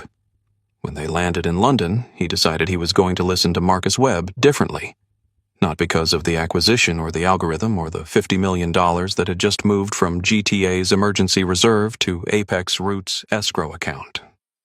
Because of the 11 seconds Marcus had waited before answering Donna's first accusation. Because of the specific enormous cost of that particular patience and the way Marcus had made it look from the outside like stillness. Gerald had never been required to cultivate that kind of patience. He understood somewhere below the level of language what a different life produced it. He did not fully understand yet what to do with that understanding. But he was going to try. The aircraft lifted, the ground fell away. Gerald Sutton closed his eyes and let London come toward him in the dark. Carmen Fuentes had been a first-class purser for 11 years. She had managed medical emergencies at altitude and passenger conflicts mid-Atlantic, and the particular sustained stress of transatlantic flights during which nothing went wrong but nothing went right either. She was constitutionally suited to the work, organized, warm, precise, possessed of a natural authority that manifested not as command, but as calm. She had never received a pre-boarding call from a CEO's suite in London before tonight. The call had lasted 4 minutes. Arthur Nolan's assistant had done most of the talking. The facts, the sequence of events, the outcome, the instruction. And then Nolan himself had come on the line for 45 seconds. He had said, "His name is Marcus Webb. He is 19 years old. He is the most important passenger this aircraft has ever carried, and I am not referring to the business. Please take care of him." Carmen had said, "I understand." She had meant both meanings of it. She had spent the 3 minutes between that call and Marcus's appearance in the jet bridge making one preparation. She had dismissed the other flight attendant from the door position, taken the spot herself, and stood waiting. When the Howard hoodie rounded the bend, faded at the cuffs, the letters slightly cracked from too many washings, Carmen straightened. Not the rigid compensatory straightening of someone trying to undo damage, the natural posture of someone who understood what this moment needed and intended to provide it. "Mr. Webb," she said. She stepped aside from the door. She did not rush through a prepared statement. She said, "Welcome aboard Flight 882. We are very glad you're here." She watched him receive it, the way a genuinely calm person receives a genuine thing, without the heightened response that follows a long absence of basic courtesy. He just heard it, and it landed, and he moved through the door with the ease of someone who had been waiting to stop being somewhere difficult. "Thank you, Carmen," he said. "It's been a long night. I just need some quiet." "Of course," she said. 2A is ready. I'll close the screen whenever you'd like." She followed him to the suite, and she watched him sit. Not the careful provisional sitting of someone who is not sure they're allowed to be there, but the complete, unguarded settling of someone arriving somewhere they were always going to arrive. He dropped his backpack on the ottoman. He leaned back. The amber light of the suite caught the Howard lettering on his hoodie, the scuff on the left toe of his sneaker, the carabiner on the broken zipper of the bag that held the hard drive that had been the central object of a $4.2 billion transaction, and a 30-minute institutional crisis, and a 19-year-old's inexhaustible patience. She brought the sparkling water. Lime on the rim. She set it on the tray table. She reached up for the privacy screen. "Thank you," he said. She closed it. She stood on the other side of the closed screen for a half-second, not listening, just marking the moment privately before moving back down the aisle to the work of the flight. She had seen a lot of passengers receive their seats in first class. She had seen relief and entitlement and exhaustion and performance. She had rarely seen what she had just seen, someone sitting down in a seat that was always theirs and letting it simply be true. In the economy cabin, Owen Park was composing his first-person account on his laptop, choosing his words with the deliberateness of a writer who understood that this particular story needed to be told accurately without the distortions of drama or outrage. He had the video. He had the audio. He had 30 minutes of direct observation. He wrote the first sentence. "I was standing in the priority boarding lane at gate B14 when I understood for the first time in my adult life what it actually costs to be the calmest person in the room." The aircraft's engines built to their departure pitch. The terminal lights outside the windows began to move. Marcus Webb in seat 2A with a glass of sparkling water on his tray table and a backpack on his ottoman and 3 years of his life finally headed toward the room where they would matter. Closed his eyes. He was asleep before the wheels left the ground.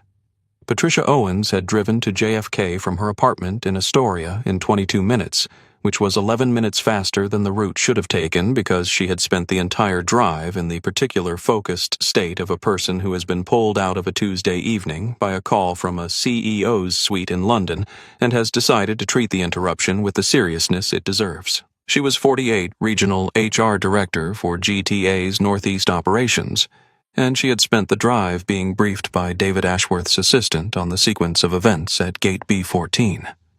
By the time she parked, she had a clear, complete picture of what had happened. By the time she walked through the terminal entrance, she had made every decision she needed to make. The walk to gate B14 was not a deliberation. It was an execution. She was wearing a sharp navy blazer over a white shirt, not her work uniform, just what she had been wearing when the phone rang at her dinner table. No GTA lanyard, no corporate badge visible. The credentials she needed were in her bag and on her phone, and the authority she carried had nothing to do with what was around her neck. She came around the corner to gate B14 and she took in the scene in approximately 3 seconds. Donna was sitting behind the podium, not working. Sitting. Her eyes were fixed on the middle distance. The terminal screen, which still showed Marcus's green departure confirmation, the aircraft now pushing back on the tarmac feed. Her neck scarf was slightly off-center. Her burgundy lipstick had not been reapplied. Frank was standing at the window. His back was mostly to the room. He was watching the aircraft taxi, the same aircraft he had spent 30 minutes trying to keep Marcus off of, with the expression of a man watching something move away from him that is not going to come back. Sophia was at the secondary scanner working. She was the only person at gate B14 who was doing anything that the gate was actually for. She had the quiet, focused efficiency of someone who has passed through a crisis and emerged on the other side still functional. Patricia stopped in front of Frank first. She said her name and her title. She said it once at the volume of a person who does not need to repeat themselves. Frank turned from the window. From, "I'm going to need your security badge, your terminal access key, and your GTA-issued communication device. Please have them ready." Frank straightened. Some old instinct toward authority reasserted itself for a moment, and he said, "I think there are 2 sides to what—" Patricia waited. She waited for exactly 10 seconds, which was approximately the time it took for Frank to hear himself and understand that the clause he was building had no viable ending. "Frank," she said when he stopped. Arthur Nolan was on the emergency line during the incident. David Ashworth has a recording of the entire call.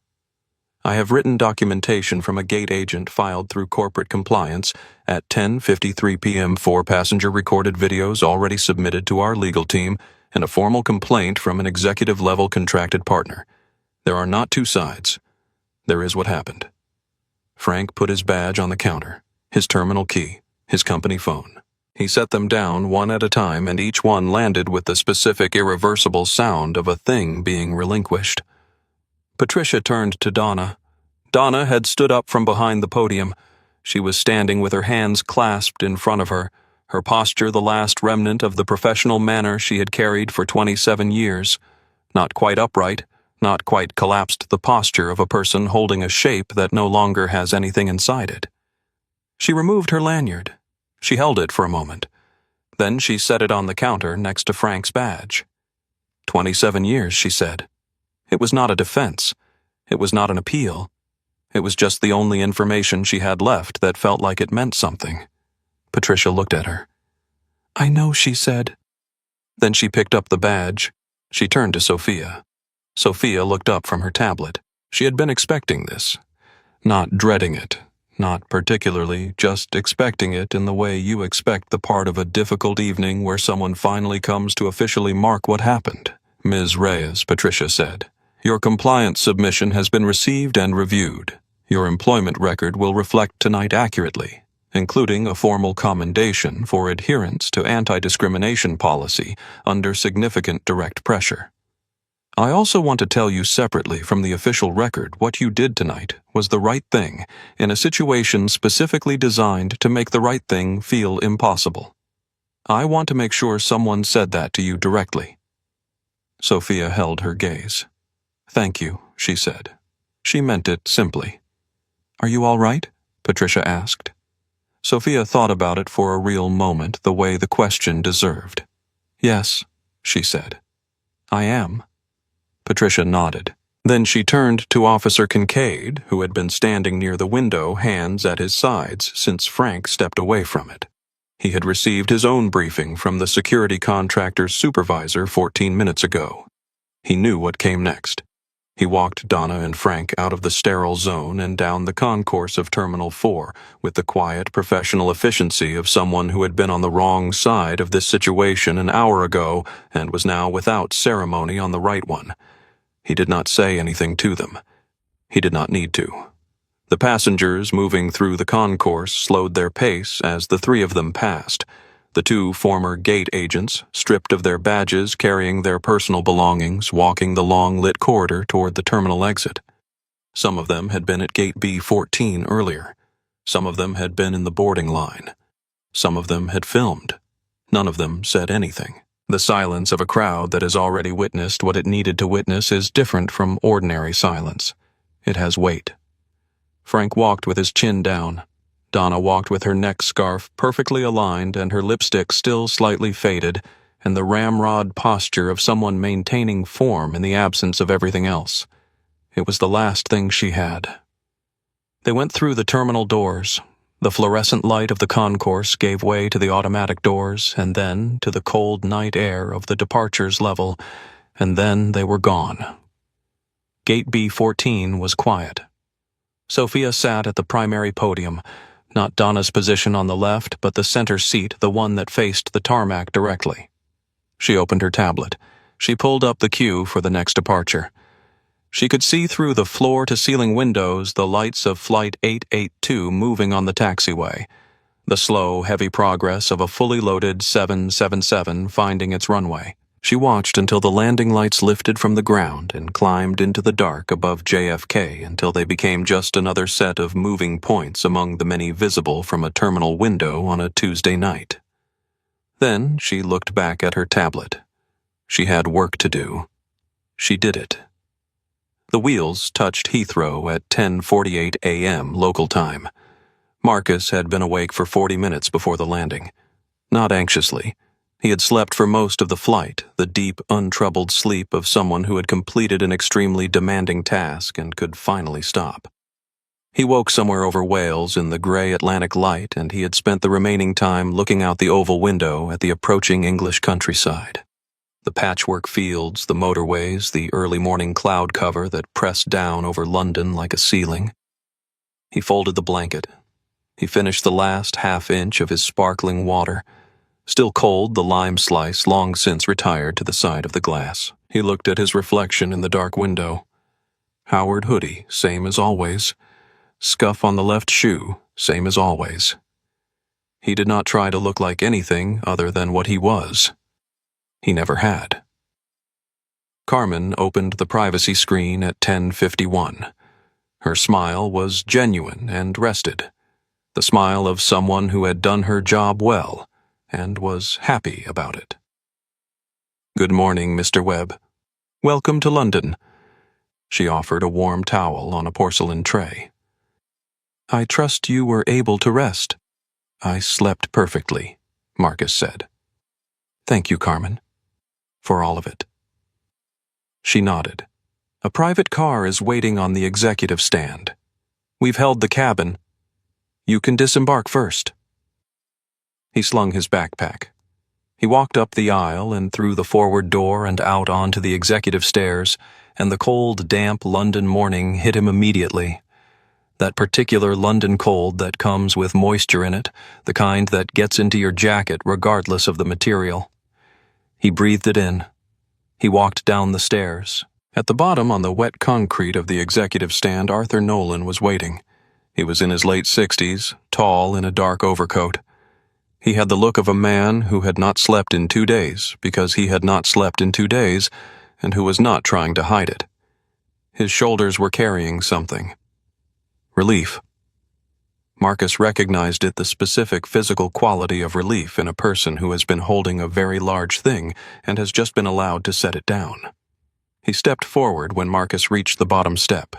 He extended both hands, not for a handshake exactly, but the double-handed grip of someone trying to communicate something that a single handshake cannot carry.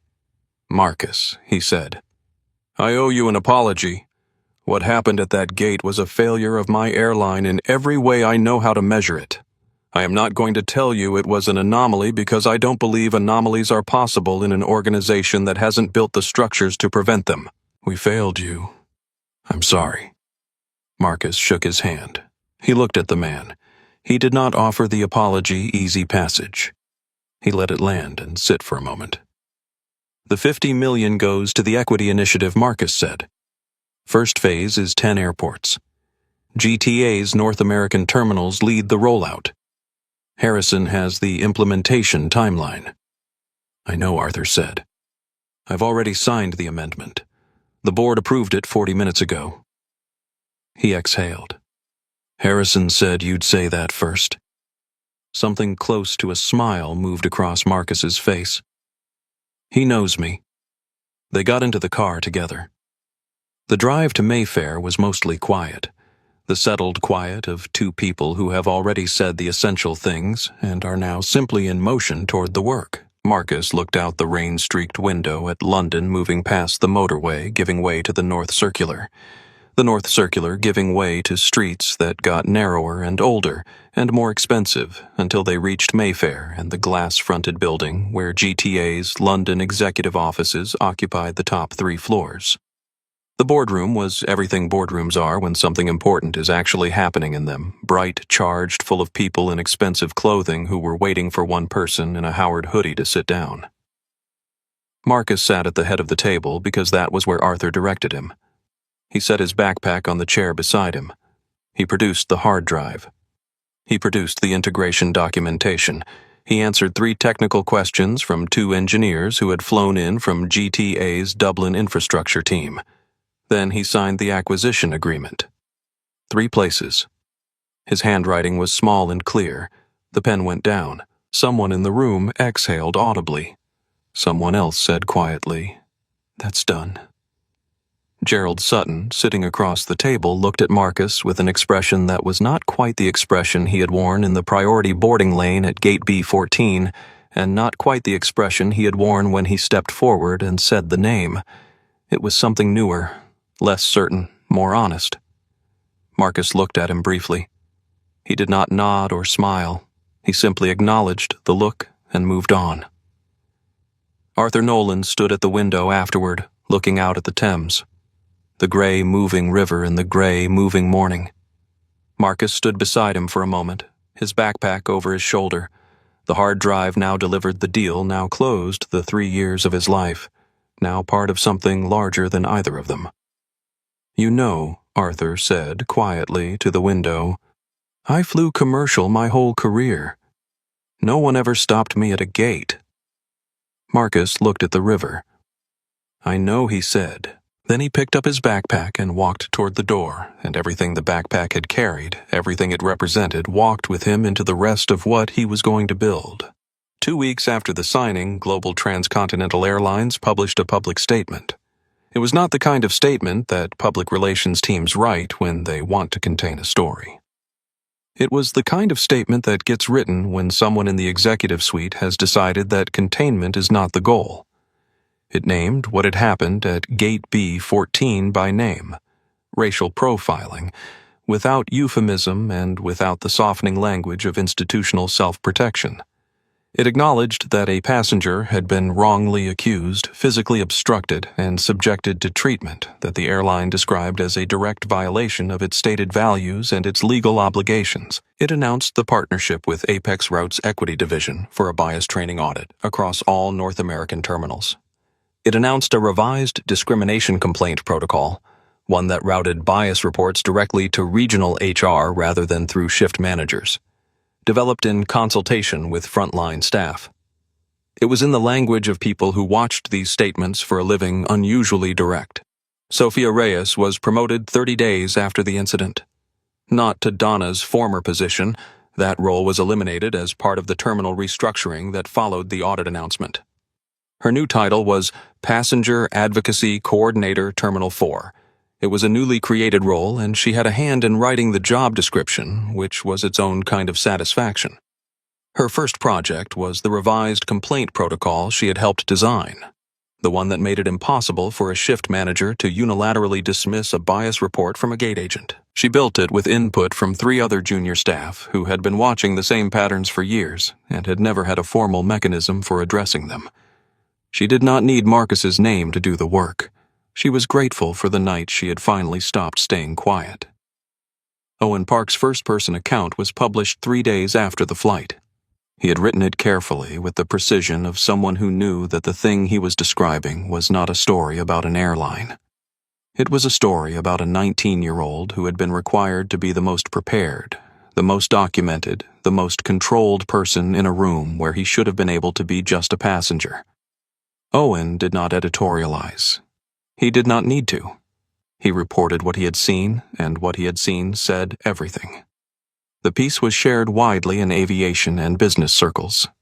3 other major carriers issued internal policy reviews in the month that followed. None of them publicly cited the reason. Everyone in the industry understood.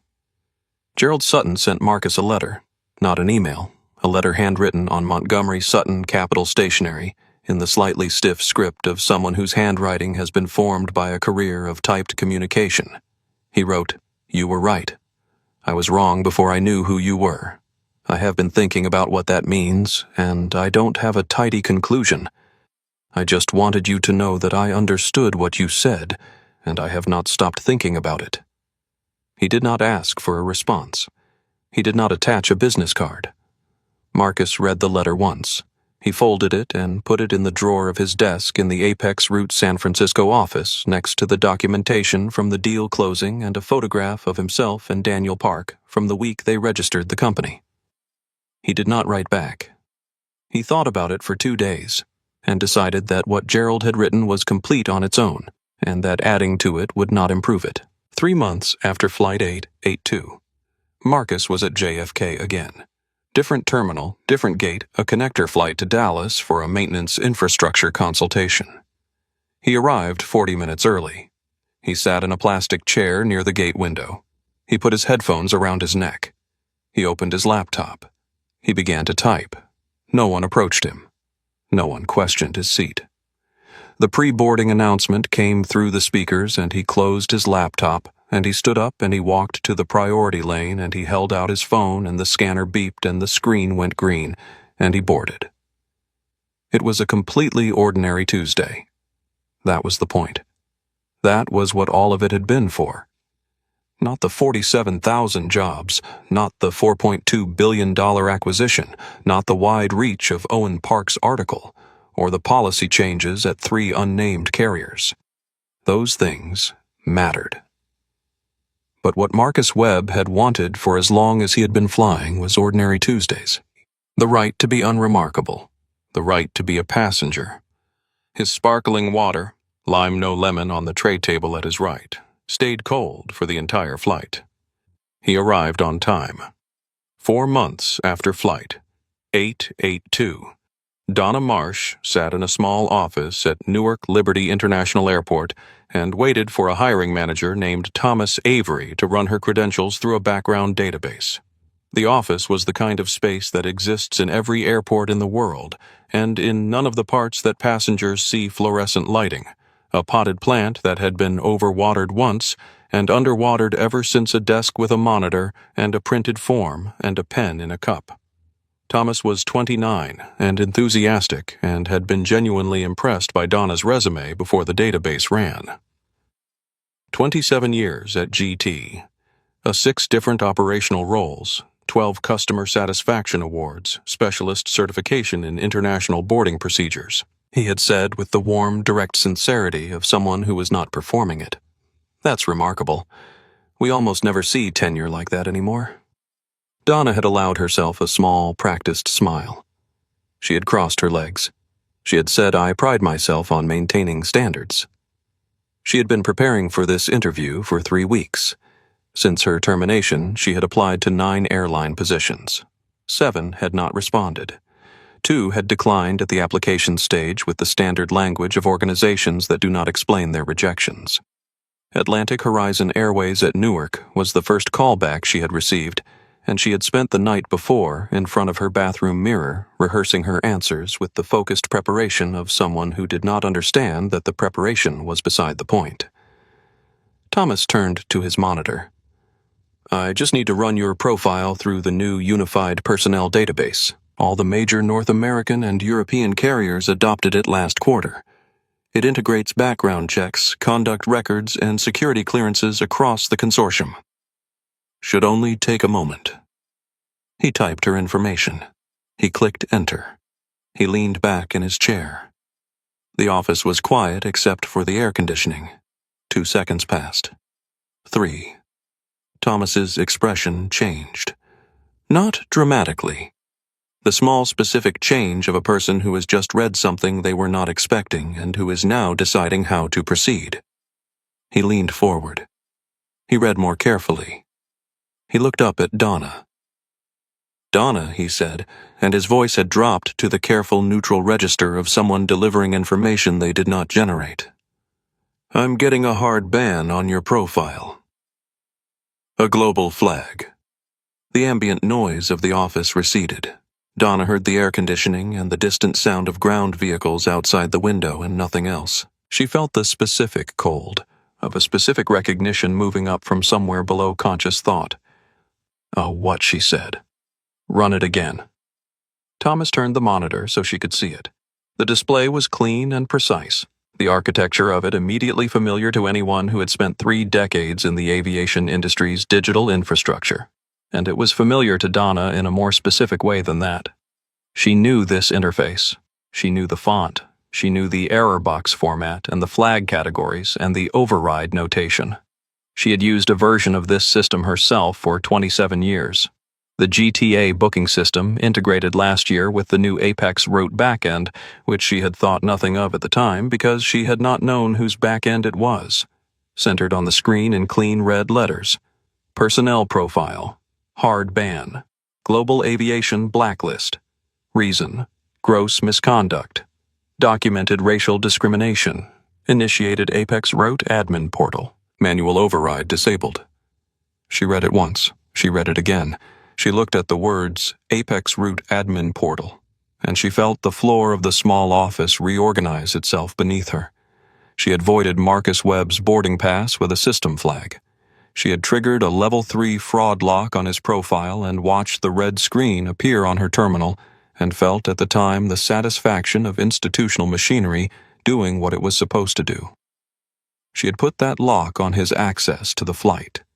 She had done it deliberately, with certainty, with the conviction of someone who had spent 27 years learning how to use the system.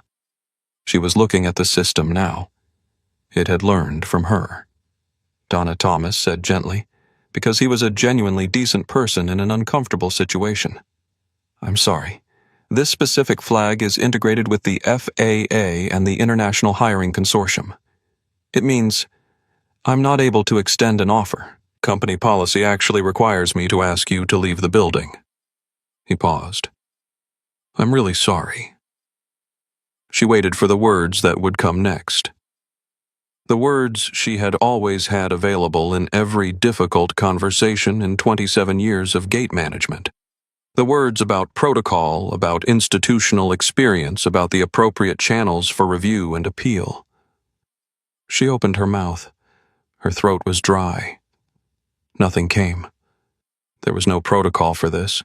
There was no appeal window. There was no Frank Hollister to call, no desk phone to pick up, no manager to arrive and back her reading of the situation. There was only the screen and the name on it, and the 19-year-old who had written the code that put it there, who had built the lock she had used against him into a system so thorough it had circled back and found her name. She had tried to ban him from a single flight. He had written the code that removed her from the sky entirely. She stood up. She smoothed her skirt, the conservative navy one she had chosen for the interview that morning. She adjusted her neck scarf, the GTA branded one worn logo side down. She checked that her lipstick was still in place, though she did not know why the check felt important, only that some habits go deeper than the reasons for them. She picked up her purse. She looked at the monitor one final time, not with hatred. There was nothing in her to direct at the screen that would have been properly called hatred. Not with the recognition of justice, because she was not there yet, and might not arrive there for a long time. She looked at it with the hollow, suspended expression of someone who has reached the end of a story they believed had a different ending, and who is only now in this small, fluorescent office, understanding what they wrote. She turned. She walked out of the office, down the hallway, through the glass door, into the departures level of Newark Liberty International Airport, where the automated doors opened into the cold gray morning and the sound of engines building somewhere overhead. She did not look up. She did not know where she was going next. She knew only that the sky above her was full of aircraft operating on software she had not written and could not change, carrying passengers. She had spent 27 years deciding the worth of running on a code built by a teenager in a faded Howard hoodie who had bent down to pick up his own passport from the floor and stood up and looked at her, and chosen in that moment, not anger, but precision. She had never understood the difference. She was beginning to. The airport doors closed behind her. The departures level carried on without her, as it had always intended to, as it would continue to do. Inside, the departure boards updated, flight after flight, gate after gate. The ordinary, endless movement of people going where they needed to go. Somewhere tonight, Marcus Webb is at a gate.